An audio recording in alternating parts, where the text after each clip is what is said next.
No, I was going to ask, what are your thoughts I'm listening. surrounding freedom of speech? I mean, in the current climate, I know you heard about Jimmy Kimmel. At first, ABC indefinitely suspended him, but then they brought him back, but he won't be on all the airwaves That's that he once was. a issue. That's not a free speech issue. That's Hollywood. What's going on is commercial television is based on sponsors who have products to sell. They want to advertise them to markets that are likely to buy the product. So what goes on is the sponsors say, oh, wait a minute. We're not sponsoring this show. And Hollywood's money is actually marginal. It flows quickly, but it's not in any one given place very long. And if you go to the next movie, when you go to the next movie, take a look at the opening credits, or not credits, but claims. You'll find there's never just one studio now. It's multiple Correct. studios because the cash situation is such that no one can afford it. So money is critical. So when the sponsors who pay for the show say, the networks listen. So when you get an hour program, prime time, late evening hour program, you get 32 minutes of commercial and 28 minutes of content. That's the industry standard.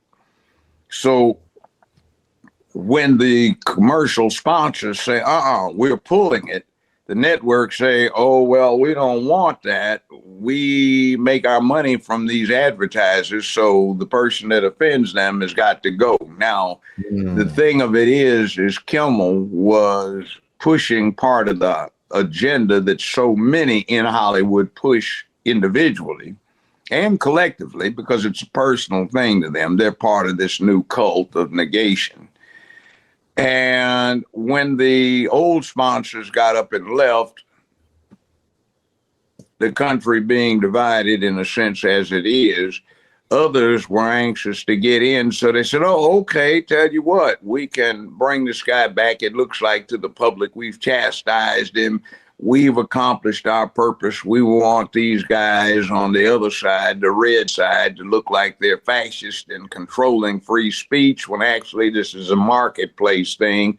So we will take advantage of the situation. That happens a lot. Revolutions, stuff that was going on in the 60s. Somebody's old lady killed him, but what the revolutionaries or the street organization claim is that the police killed him, not his old lady. So he's dead, and everybody says, oh, the dude was mad. The pigs took him out, man, and you take advantage of situations. So that's the way stuff works, and the American public has been dumbed down so much and is so unsophisticated and naive that they believe in everything. They have conspiracy theories. There's always some billionaire, some individual that's doing everybody else in, and that's not quite how it works. If you go into a military barracks, Marine Corps, Army, or whatever it may be, you see about 40, 45 young men. Now, I don't know, maybe you have some girls, young women in there, but you have young people in those barracks, and that is a unit. You don't see a rich man in that unit with them.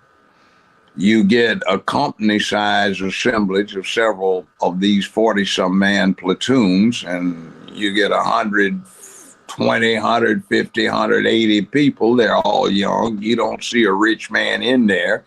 You get a battalion composed of several of these companies, and you've got several hundred young people and maybe some more mature people, a lot more with the sergeants and some of the higher rankers, majors that are running this organization, and it works on up. Now, maybe up somewhere you've got a very rich man who's got the ear of a political leader. But you have all of these young people. So these young people aren't being given a specific instruction by some billionaire to go do this, that, and the other. They're doing their thing based on the way they perceive reality and how dedicated they are or are not to the cause that they may or may not have.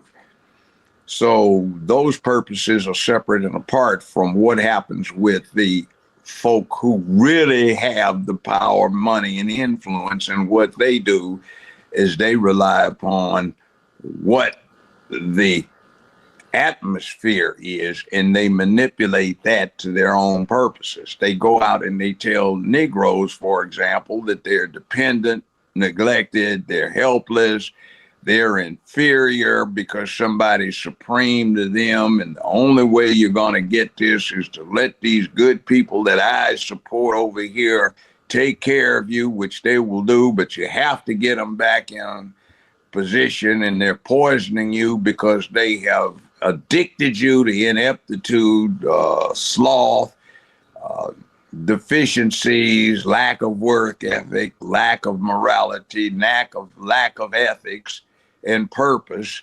And we want you to keep supporting them because there's another agenda that they have that I want them to push. So go on, Negroes, get out there and support these people who are an anathema to what you are supposed to be about as a human. So go right ahead. Now, that kind of influence happens, but there's nobody out there pulling your particular puppet strings unless you're stupid enough to go along with it. So there is this concept called belief.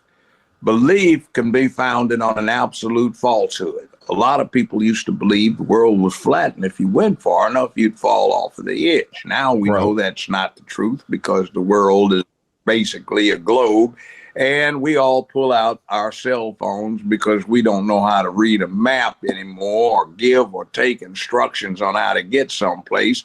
So we use the GPS system.